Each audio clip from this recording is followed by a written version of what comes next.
worship you, Lord. Thank you, Lord, for the day.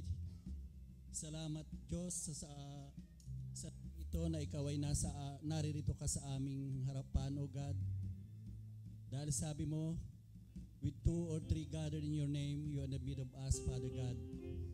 Lord, thank you for your presence, O God. Thank you, Holy Spirit. Salamat, O Diyos, sa lahat ng bagay. Salamat, O God, sa linggong nagdaan, sa mga kalakasan, sa aming mga trabaho, O God, sa aming mga employer, O God, salamat din po sa kanila. Lord, salamat sa aming kalakasan. Lord, at ganun din po, itinataas namin sa iyo ang God Most High. O God, na may pagmamahalan sa bawat isa, may pagkakaisa, sa iisang puso at damdamin, O God. Lord, salamat sa lahat ng bagay. Napakabuti mo. Wala kang katulad, O God. Ikaw ang Diyos noon, kahapon, at ngayon, at magpakailanman, O God. Lord, ang bawat isa sa amin ay bigyan mo ng talino na ang bawat salitang marinig namin ay manahan sa aming mga puso't isipan, O God, isa buhay namin. Lord, salamat sa buhay ng pamilya namin, O God, sa lahat ng bawat isa na pamilya namin sa Pilipinas, O God. Kung anong mga blessing ang pinagkakaloob mo sa bawat isa, ganun din po sa kanila, O God. Lord, dinadalangin din po namin ang darating naming anniversary, O God, na kami ay makaakay ng mga kaluluwa. Yun po ang aming layunin, O God, na ang bawat isa sa amin ay makakuha ng kahit iisa, O God, na kaluluwa na maakay namin sa bahay-sambahang ito, O God. Lord, maraming salamat sa iyo at walang katapusan ang aming pagpupuri sa iyo. Salamat sa kagalingan ng bawat may karamdaman, O God. Salamat sa lahat. Ang lahat ng ito ay aming hinihiling sa iyong matabis na pangalan. In Jesus' name we pray. Heavenly Father, maraming salamat po sa iyong pangunawa at kabutihan, Panginoon. Patawarin mo po kami sa aming mga kasalanan at naway linisin mo po ang aming maruruming isip at puso upang kami po ay maging tapat sa iyong panunungkulan, Panginoon. Lord, salamat po sa bawat mga kapatiran namin ito na nagtitipon sa araw na ito, Panginoon Lord. At ganoon din po sa aming mga kapatiran na parating pa lang, gabayan mo po sila, Panginoon Lord. Ganoon din po sa buhay ng aming pastor at 10 ng kanyang pamilya, Panginoon Lord. Maraming salamat po sa buhay niya na pinagkaloob upang gamitin mo para marinig namin sa kanyang mga labi ang mga mabubuti mong salita, Panginoon Lord. Ganon din po, Panginoon, ang aming mga mahal sa buhay doon sa Pilipinas, Panginoon. Gabayan mo po sila at iligtas sa anumang karamdaman, Panginoon Lord.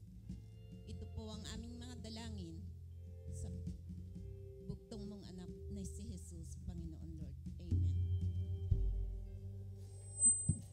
Praise the Lord. I invite you to open your Bible in Luke chapter 11, verse 23. Luke chapter 11, verse 23.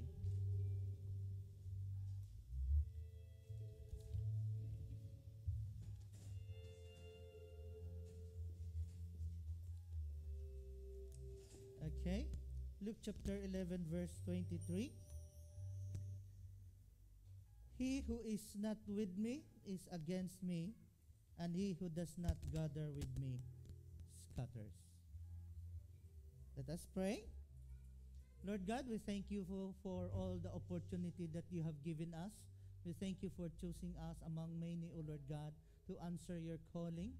And we thank you for all the blessings, the graces that you have continually showered unto us. We pray, Lord, for your grace, for the enablement of your Spirit, so that we would be able to live according to your will and would be pleasing to you, O God. And we claim, Lord, that as we listen to your word, you would also be the one to listen to our prayers. In Jesus' name, Amen. Pwede na po tayo magsiupo.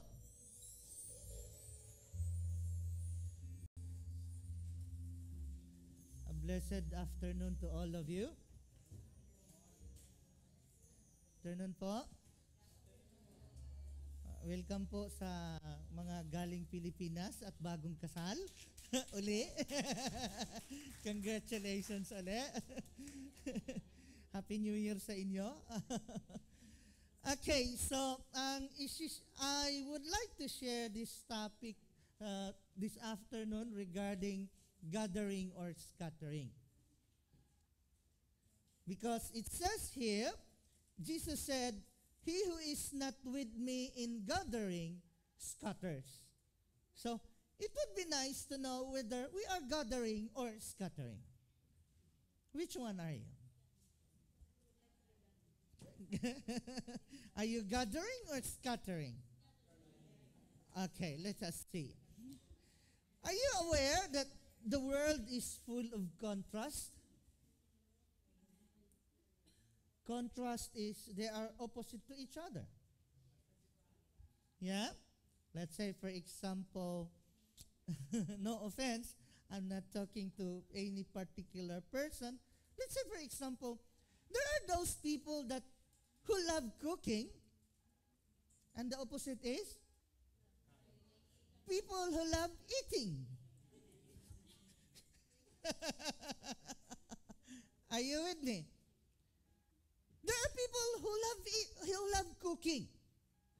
They don't get tired of cooking, and they are not happy with one menu or two menus because they love cooking.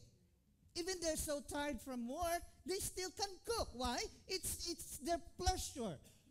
It's their passion. It's their joy to cook. They love cooking. On the other hand, there are people that doesn't love cooking. They just love eating.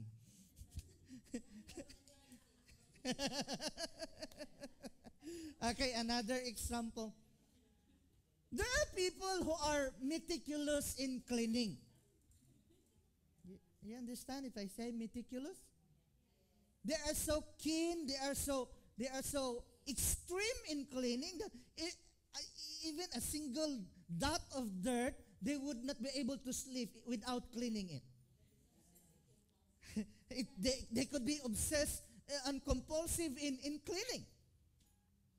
Just put something in the table, they will wipe it right away. You touch the table, they will wipe it. On the other hand, those who doesn't love cleaning, they love making a mess. And that's why it is called contrast. Okay, another example.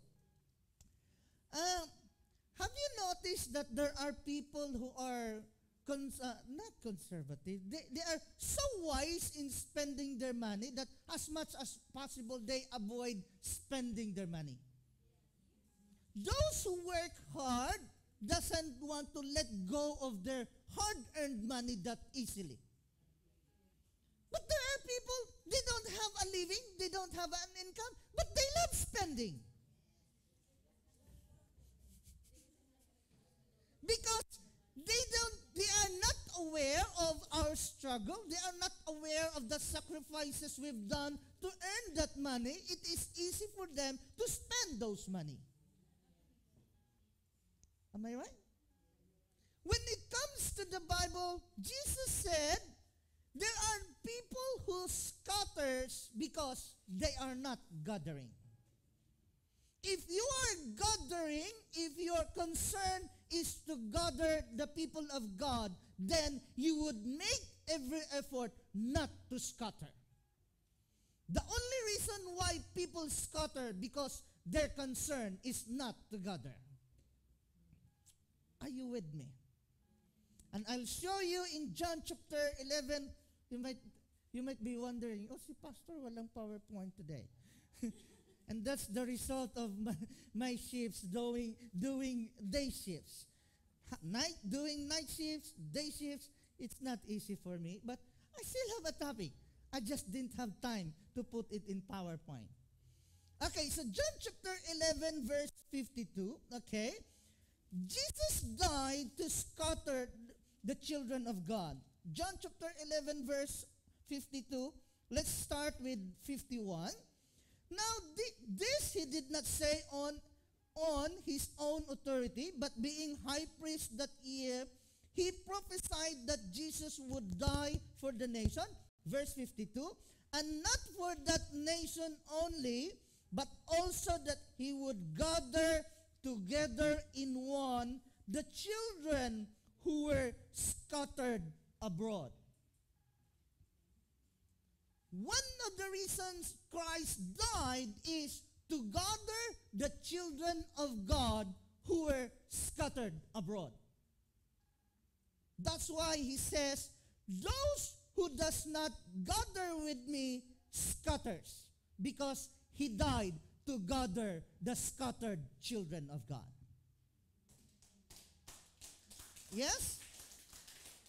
And in John chapter 10, verse 16, he says, okay, verse 16, and other sheep I have which are not of this fold, them also I must bring, and they will hear my voice, and there will be one flock and one shepherd.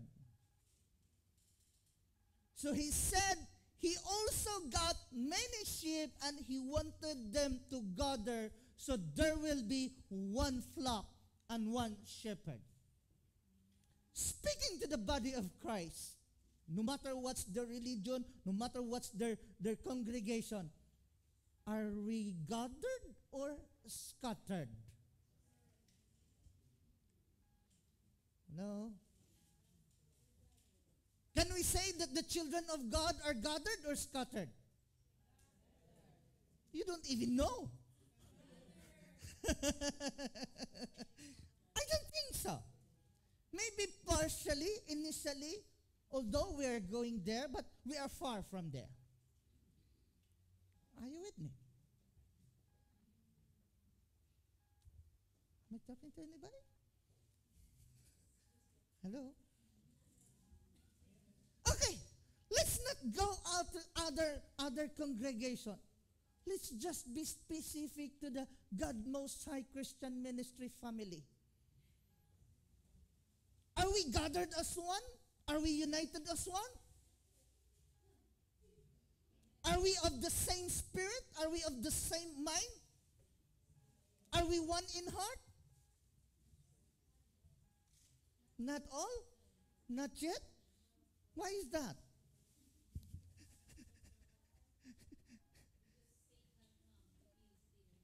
Because Satan comes to kill, to steal, to kill, and to destroy. And that's one point.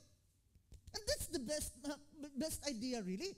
So in other words, if we are not gathered as one, the reason is it is the work of the devil to steal, to kill, and to destroy. And you entertain those who are scattering. That's not a good idea. Okay. My aim for this topic is for us to avoid scattering and for us to be able to gather with Christ, the children of God. Amen. Okay. In war, there are those people, or you should know if armies or people are with you or against you. Do you agree with me? I'll show you my point. In Joshua chapter 5, verse 13, I really appreciate what Pastor Romel said. And sometimes it's good when we don't have PowerPoint so that we will learn to open our Bible. Most of the time, I open my Bible for my devotion to read 3 chapters a day. But study-wise, I use online. So I'm getting lost. Which page are they? Or which part? Okay, Joshua chapter 5, verse 13. While Joshua chapter 5, verse 13. He saw a man or a soldier with his sword drawn, and then he asked if this soldier was for him or against him. Okay, Joshua 5:13. And it came to pass when Joshua was by Jericho that he lifted his eyes and looked, and behold, a man stood opposite him with his sword drawn in his hand. And Joshua went to him and said to him, Are you for us or for our adversaries? Are you following me? Joshua was the leader of the people of God. He was a warrior, to be specific. And then, after conquering Jericho, he saw a man standing opposite to him with a sword drawn. If the sword is just on the sheath, that's fine.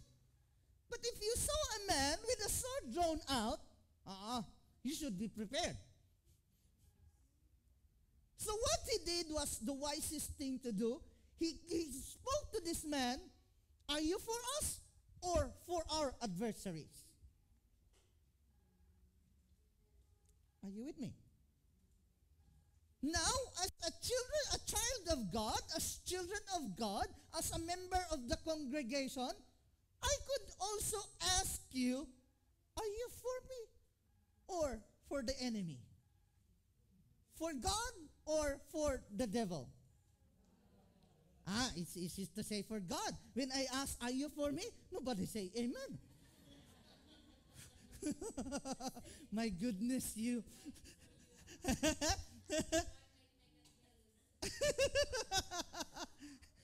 Spiritually speaking, I'm not boasting of myself, but I could say to you, and I guarantee you, I am a servant of God. And the very evidence of being a servant of God is you. Without you, I could not call myself a pastor. I could not call myself a servant of God. Your presence proves that I am a servant of God. I'm not leading you to believe me. I'm leading you to believe God. Are you with me in gathering souls into the kingdom through this ministry or against me? It would be nice to clear. Rather than seeing your faces and your beautiful smile, and then in the end, I will find out that you're not with me. Hallelujah. That's why Joshua said, are you for us or for our adversaries? Because Christ said, if you do not gather with me, then you are not just neutral. You are scattering. That's a strong verdict. Pastor, I'm neutral. Could we be neutral? Jesus said, if you are not gathering, you are scattering. So you could not just exist without doing nothing, because doing nothing is scattering. Ouch. So you should know if you yourself is against the ministry, against, or is gathering or scattering. Second, you should be able to answer that question by yourself. I don't have to answer for yourself. I don't have to answer on your behalf. You should know by now if you are gathering or scattering. If you're not gathering, then you should be scattering. Yes? Second, in war, there are people who could be with you. They are not your enemies, but they could create damage. Do you agree with me? Are you aware of that? I'll show you my point. In Deuteronomy chapter 20, verses 1 up to 8, although this is quite long verses, okay? Deuteronomy chapter 20, verse 1 to 8. Do you know that if you stand with God, war is inevitable? Hello? If you stand with God, if you are firm with your faith with God, war is inevitable. You cannot avoid conflict. Good example is Israel. Do you think that Israel got plenty of wars? They are the enemies of God? No. Israel is the chosen nation of God, and for that reason, there is no single day that Israel had no enemies. They always have enemies from the beginning. And it is so with you. If you stand firm in your faith, in your relationship with God, war is inevitable. I'll show you my point. Deuteronomy chapter 20, verse 1, when you go out to battle against your enemies and see horses and chariots, and people more numerous than you, do not be afraid of them, for the Lord your God is with you, who brought you up from the land of Egypt. Who was he talking to? Huh? Israel. God was speaking to Israel. So when you go out to battle against you, okay? Verse 2, so it shall be when you are on the verge of battle that the priest shall approach and speak to the people, and he shall say to them, Hear, O Israel, today you are on the verge of battle with your enemies. Do not let your heart faint. Do not be afraid, and do not tremble or be terrified because of them. How could you go to war if you're trembling? Kaya ko kaya to?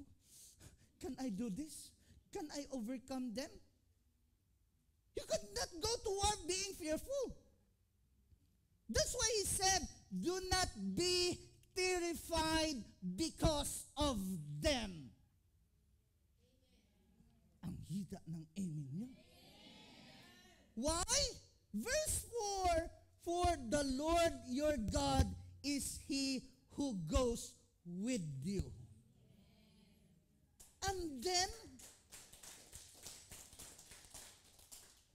for the Lord your God is He who goes with you to fight for you against your enemies to save you.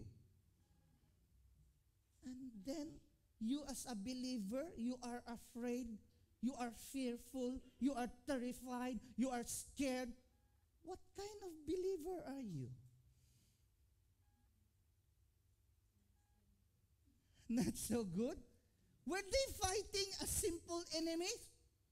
He said, when you go to war against so many enemies, and it could scare you. Their numbers could scare you, but he said, do not be terrified because I am He who goes with you to fight your battle for you.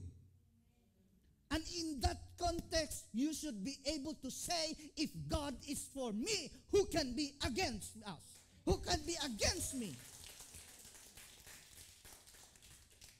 Amen? Let's carry on to study these verses. Verse 5 of Deuteronomy chapter 5, then the officers shall speak to the people, saying, what a man is there who has built a new house and has not dedicated it? Let him go and return to his house, lest he die in the battle, and another man dedicate it. Oo nga naman. You just have built a house, and then you go to war. You haven't done the blessing for the house. Another man could do that for you. Yes? Although he said, do not be terrified because I am He who goes before you to fight your battle for you, there is no guarantees that in war there is no casualty. Are you with me? Am I right, Brother Roddy? If there is a war, there is always a casualty. And that is called collateral damage. Damage on your side and damage on the other side. Both sides got casualties. That's why he said, for those who have built a house and has not dedicated it, let him go home, or else he die in battle, and other man will dedicate his house. Is that person an enemy in battle? No. Okay. Let me ask you, why then God commanded for that person to go home? Let him go home. Any idea?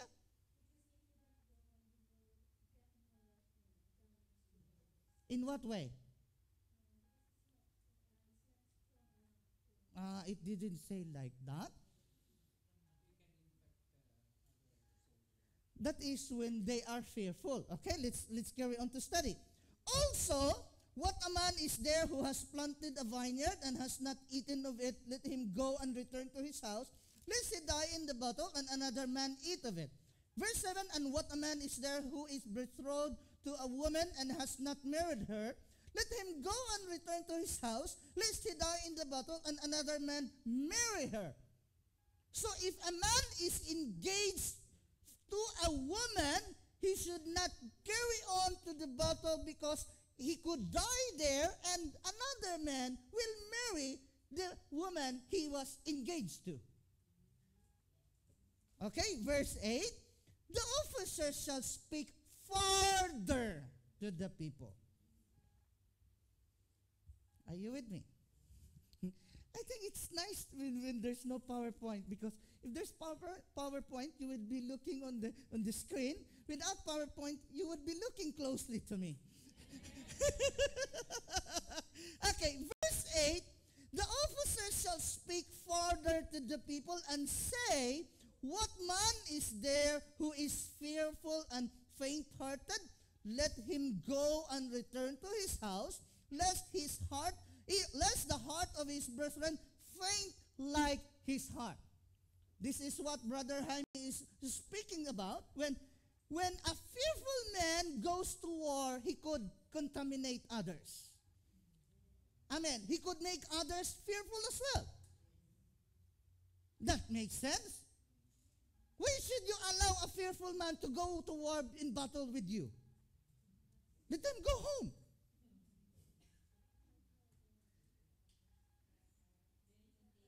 Very contagious. Very influential. Mamamatay na ata ako. Mamamatay na ata ako. This is my day. I'm gonna die. And we've seen a lot of them in movies. When conflicts come, they say, oh, I'm gonna die today. All of us will die. And then a strong man will build their confidence. Nobody will die. You could not go to war with a fearful man. It's better to kill them yourself, to be honest, rather than going to war. Oh, let's not go there. We cannot conquer them. They're too many for us. They're too powerful for us. You should not go to war with that person. Allow that person to go home. But my question here, if the fearful man was commanded to go home, allowed to go home, why those who have been engaged to a woman, who have built a house, who have planted a vineyard, will be allowed to go home as well? What's the point? Huh? They choose them. The house, good point. We're going there, nearly there. Come on. Okay, imagine yourself. Let's say, for example, I put myself as a soldier. Then, I was engaged to a woman, or let's say, I'm married to a woman with 4 children, and then I have their pictures. During the war, I would say, oh, this is the last time I'll see you. Goodbye. Oh. Then,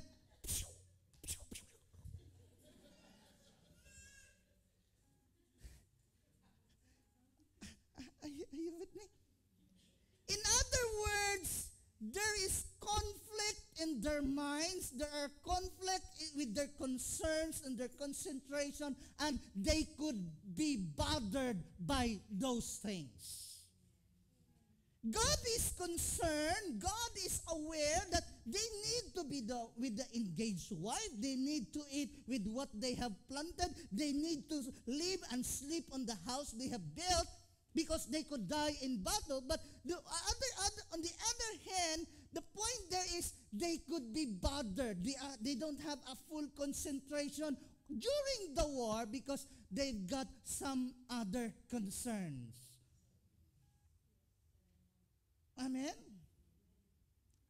Let's say, for example, when David had committed an adultery with Bathsheba, he told I forgot the name. The leader of his army. Huh? No, Uriah was Bathsheba's wife. Is it Abner, or I'm not sure if it was Abner, but whatever. He commanded the army. go to war with Uriah, and whoever or whatever group is too strong, go bring Uriah there and withdraw yourself. Then Uriah died. Are you following? In other words, David's concern was not to conquer the enemy, but to kill Uriah. And it is so with church. Some people go to church, their main concern is not really to gather with Christ, but they have some other concerns. Huh? To break the church, to scatter the children of God. And that is the main point that we should be aware if we are gathering or scattering.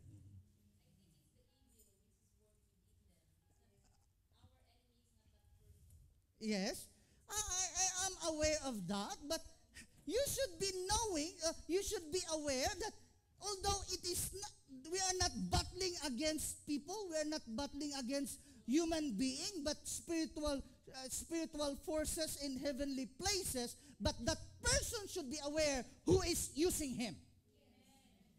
Is God using his life, or the devil is using his life to create the divisions in church?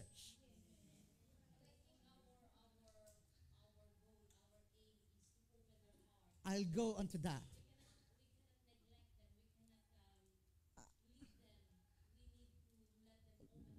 That is why Titus chapter 3 verse 10 reject a divisive man after first and second admonition. If they don't want to listen, if they just ignore what you said, then reject that man. It doesn't say make them your enemies, but reject. I'll go on that later. I'll come back. Okay? Are you with me? So, first, you should know if you are gathering or scattering. Second, there are people who are not your enemies, but they could create damage. Why should you keep them? Amen. Third, if there are people who could create damage, although they are not your enemies, there are people whom you should not accept in your house. Did the Bible say about that? Where? 1 John chapter 2 verse 10 and 11.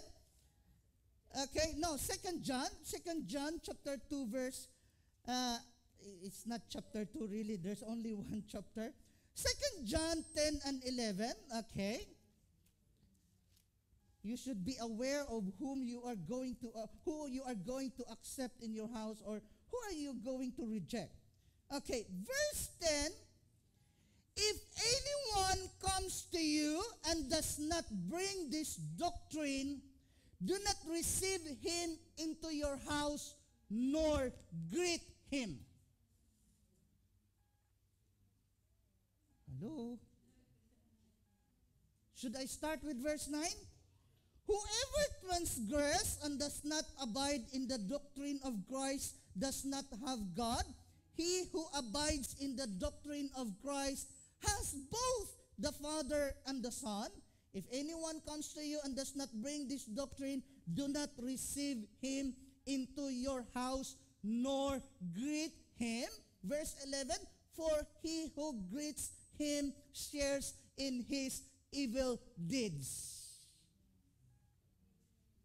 In other words, when people come into your house and they have a different doctrine, they are not bearing good news, but they are spreading bad news, and you accept them in your house, you are an evil doer with that person. You share with his sin.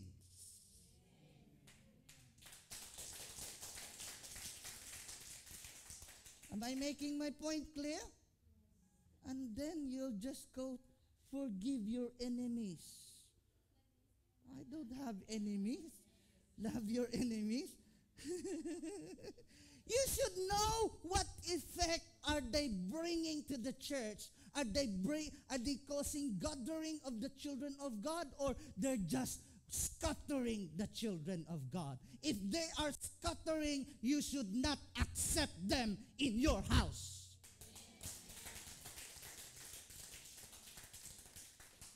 Amen.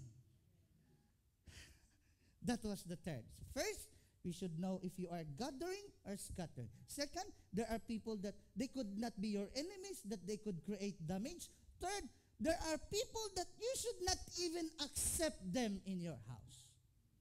Let's say, for example, Jehovah's Witnesses. Their doctrines are not Christians. And then you welcome them into your house. Oh, come on, you're welcome. We're Christians as well. What? You want tea or coffee? The Bible says, if they do not have the same doctrine as we preach, as according to the Bible, do not accept them. No matter what you do, you could not convince them, especially if you're not equipped with the Bible. The more you entertain them, the more chances that they will influence you. Oo nga, ano. Fourth, in what way could we scatter the children of God? Any idea? Very good. Stop gossiping, and it could be stop gossipers.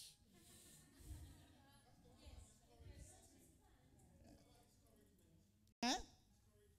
Yeah, discouragements. Okay, we'll tackle it one by one. Okay, the Bible says, if there is no wood, the fire ceases. And if there is no talebearer, there is no wood. If there is no talebearer, contention ceases. The only reason why contention goes on because there are talebearers. So for the contention to stop, avoid talebearers.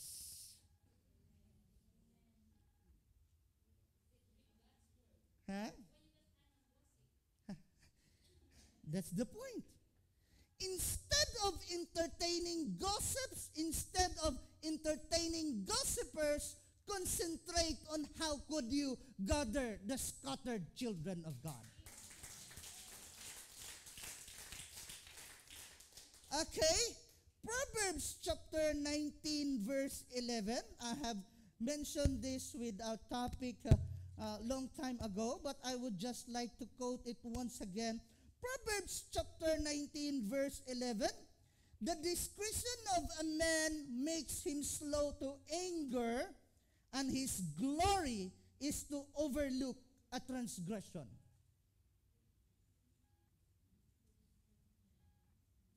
Ano daw English? Did you get it? The discretion of a man makes him slow to anger, but his glory is to overlook a transgression. So, even if a person is sinning against you, but you are having discretion, you are slow to anger. And then, it is your glory if you are able to overlook a transgression.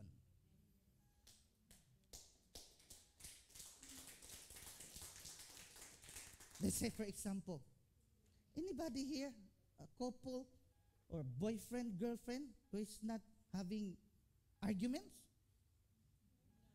I will praise you. You know somebody? Don't you think they argue? Or they just don't show it. My point here is we all commit mistakes.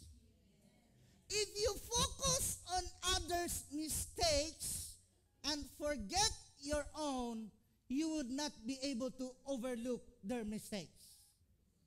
The reason why we emphasize their mistakes because we forgot our own. Kasi ikaw. It's because of you. How about you?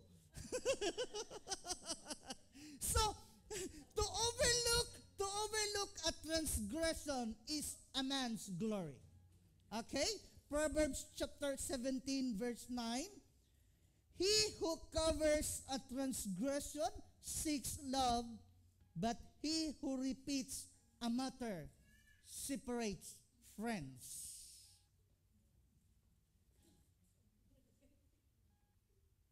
Did you get it?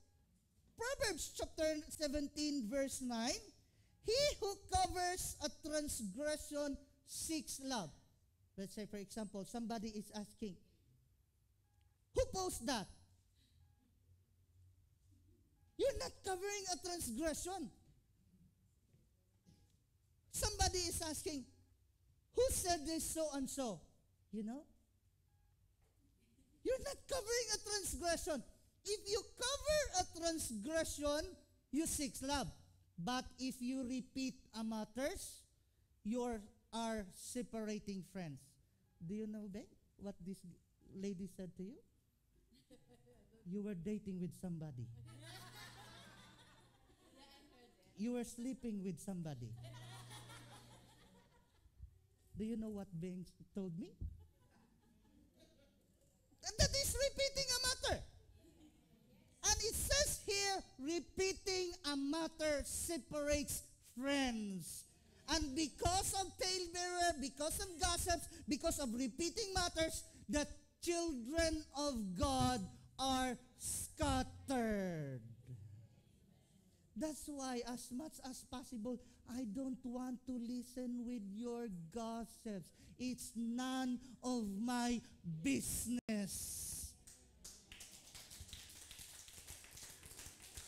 Alam mo, Pastor? Sabi ni ganito, ano ka daw? Not my concern. Okay? Another one, strife and contention. Do you understand strife and contention? You don't understand strife and contention. Higwaan, alitan. Conflict. Okay? Genesis chapter 13. How is Lot related to Abraham? Do you know? Uncle. Okay? Abraham was Lot's uncle. Isn't it? Naalala ko tuloy yung Bisaya, kumanta ng what song was that, Brad? Yung Unto Jesus? Be all glory and honor. It should be unto Jesus. The Bisaya sing the song as, Uncle Jesus, be all glory, honor, and praise. So the pastor said, Brad, it's not Uncle Jesus, it's unto Jesus. That's how I feel, brother. Unto Jesus, he said it, he sang it, Uncle Jesus. Okay, Genesis chapter 13, let's start with verse 7. And there was strife between the herdsmen of Abraham's livestock and the herdsmen of Lot's livestock. The Canaanites and the Perizzites then dwelt in the land. Verse 8. So Abram said to Lot, please let there be no strife between you and me, and between my herdsmen and your herdsmen, for we are brethren. Are they really brothers?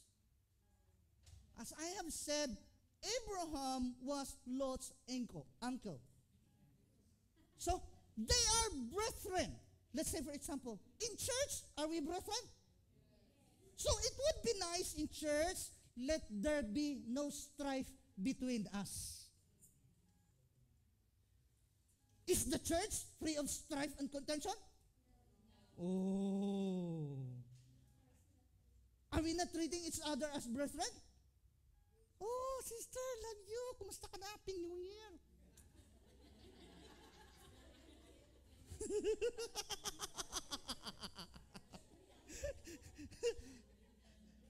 So Abraham said, let there be no strife between your herdsmen and my herdsmen. Verse 9, Is not the whole land before you? Please separate from me. If you take the left, then I will go to the right. If you go to the right, then I will go to the left. What a faith Abraham has. So, for strife and contention to be avoided, let's separate ways. Rather than you belong to the same church and fighting against each other. And it is my challenge, if you are not convinced with this ministry, if you're not convinced and happy with me, feel free to go. Hello? Rather than you are smiling with me, you are eating with me, and then I just found out you are against me. That's not good.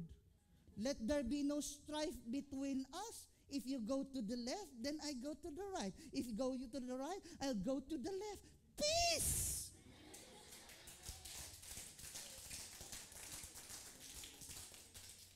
Rather than we see each other each Sunday, oh, kumusta ka na?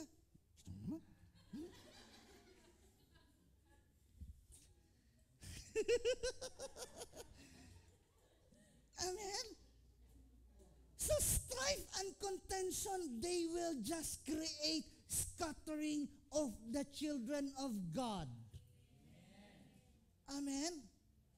And worse, if it is not just conflict, but you are fighting against each other. Exodus 21:22. Okay, Exodus 21:22. If men fight and hurt a woman with child, so that she gives birth prematurely, yet no harm follows, he shall surely be punished according as the woman's husband imposes on him, and he shall pay as the judges determine. Verse 23, but if any harm follows, then you shall give life for life, eye for eye, tooth for tooth, hand for hand, foot for foot. Did you get it? Did you get it? What? Did you get it? If men fight and there was a pregnant woman hurt because of the men fighting, so whatever the damage, the husband of the woman will pronounce judgment. And remember, or do not forget, that the church is the wife of Christ, is the bride of Christ. And if souls are being damaged, or in the body of Christ, many souls died because men are fighting. Those who are fighting are responsible for the death of those people. Hello? Nag-aaway pa kasi. Ha? Malay ko, sino ba nag-aaway? If they are not happy with the ministry, and it is my challenge, if you're not happy with God Most High, if you're not happy with Pastor Edmond, please go and seek for another church. Peace. Goodbye. I won't even say you later. See you never. Oh, no. Are you with me? Rather than we go to the same building, we pray together, we praise together, we dance together, and then you've got offenses. You've got something against each other. That's not good. Hebrews chapter 12, verse 14, pursue peace with all men and holiness, without which no one will see the Lord. Pursue peace with all men. It's better in the Catholic. They say, peace be with you. In Christian churches, I'm not sure if it's all of us are in peace with each other. Are we?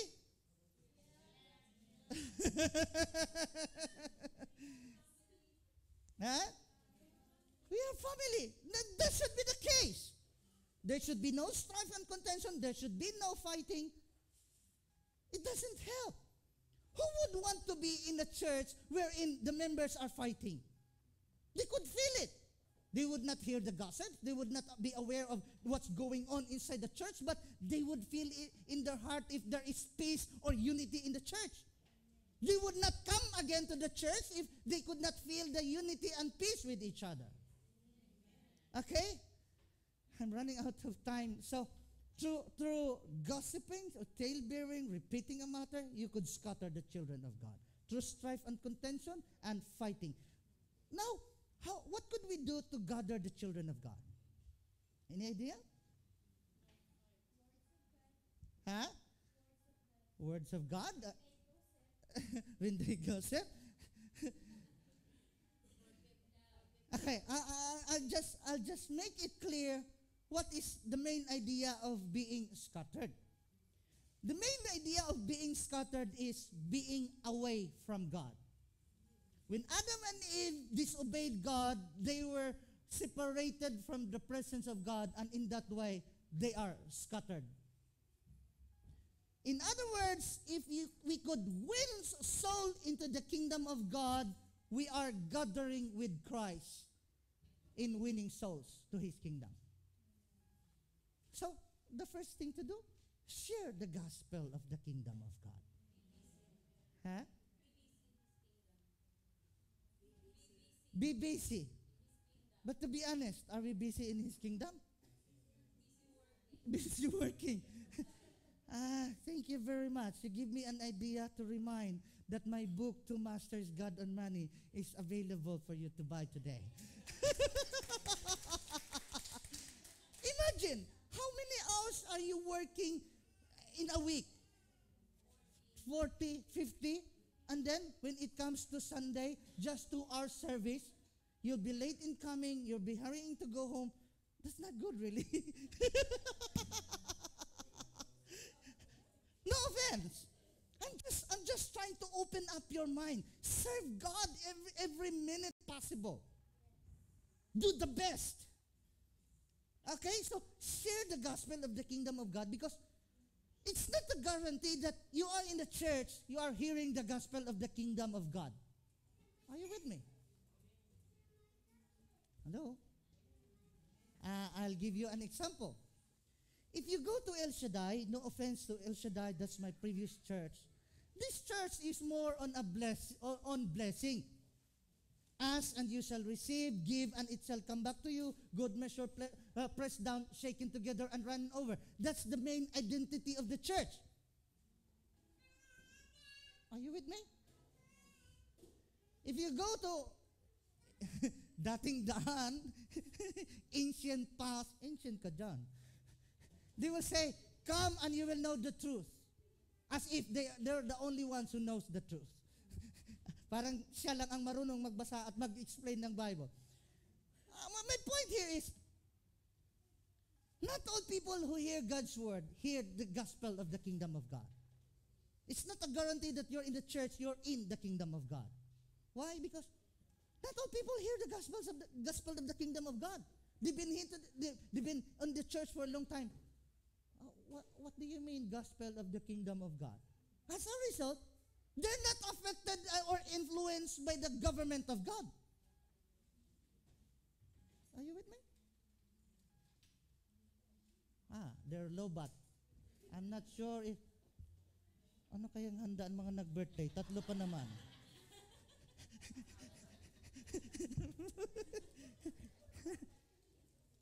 The main idea of sharing the gospel of God or the kingdom of God is for that person to be influenced or governed by the laws of God. Amen? Second, restore the falling. Matthew chapter 8, we always fail this, and almost every Christian fail to do this? Matthew chapter 18, verse 15. Verse 15, moreover, if your brother sin against you, go and tell him his fault between you and him alone. If he hears you, you have gained your brother.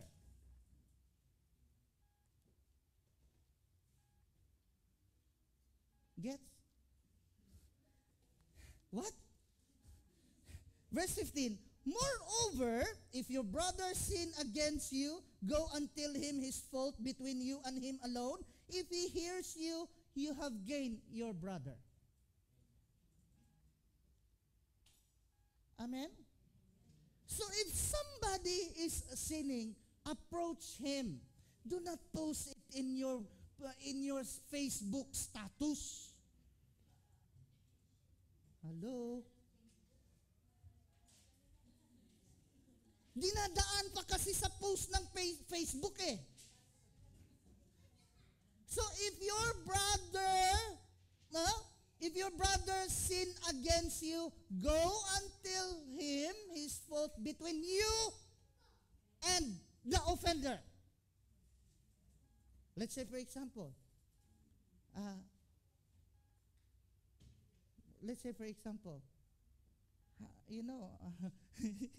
I changed the way I call Carmel. I used to tease her with calling Inday. Although in Bisaya, Inday is a younger sister or a younger lady. We call it Inday, but she interprets the way I call her Inday as in katulong, Inday Badiday. So I call her now Ne. Nene. Sa Batangas pa, Ineng.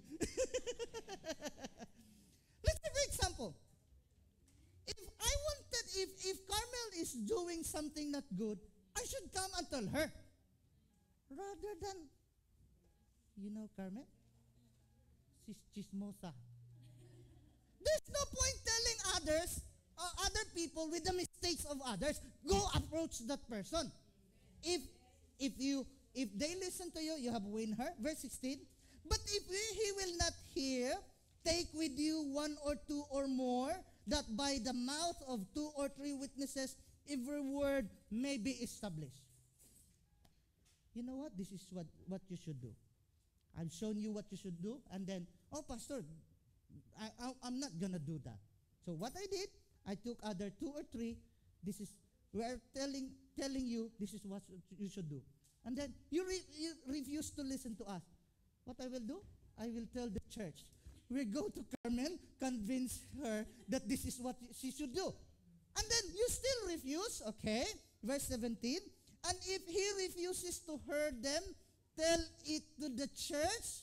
But if he refuses even to hear the church, let him be to you like a heathen and a tax collector. I will only tell the church about her if she refused to listen to me. If she refused to the other two that went with me to her, I will tell the church so that the church will go to her. Carmel, ang dami na namin, makinig ka. Listen to the church. But if she refused to listen to the church, consider her as a heathen or a tax collector. Why are we not doing that? Hello? Huh? We should do it now. And then, verse 18 of Matthew chapter 18 carries on to say, assuredly I say to you, whatever you bind on earth will be bound in heaven, and whatever you loose on earth will be loose in heaven. In other words, if we are not united with each other, we are not in one spirit, one mind, and one heart, there is no way you could overcome the spirits of darkness. There is no way you can take hold of your authority. It is only when we are united as one that we could stand our war against the forces of darkness. Whatever you lose on earth will be loose on heaven. whatever you bind on earth will be bound in heaven. Amen? The main challenge for today's gospel, are you gathering or scattering? In other words, if you're not doing anything at all to help the Lord in gathering the children of God, you're just as good as a scatterer. And as Sister Flor has quoted, John chapter 10, verse 10, the devil has come to steal, to kill, and to destroy. So if you are not gathering with Christ, you are also a stealer, a destroyer of the children of Christ. Our conclusion, Luke chapter 11, verse 23, Jesus said, he who does not gather with me scatters. Ako'y tumula, mahabang mahaba. Ako'y umupo. Tapos na po. Okay, let's pray. The way they prepare their food, they're saying, I'm running out of time. So, let's pray. Lord God, we admit our trespasses, our shortcomings before you. We've done so many disobediences. We have done so many transgressions. And sometimes, Lord, we are so self-centered. We are self-satisfied. And we are focused on the mistakes of others and we forgot our own. We haven't seen our own mistakes. So, Lord, we pray that through your word that we have listened today, we would be able to do what we need to do so that we would be gathering the scattered children of God. Especially for our coming anniversary, O God. Allow us to invite more people. Grant us the burden to be concerned for more souls into your kingdom. Not just inviting people into your kingdom, but to make a follow-up, to know about their spiritualities, to know about the status of our flock, O God.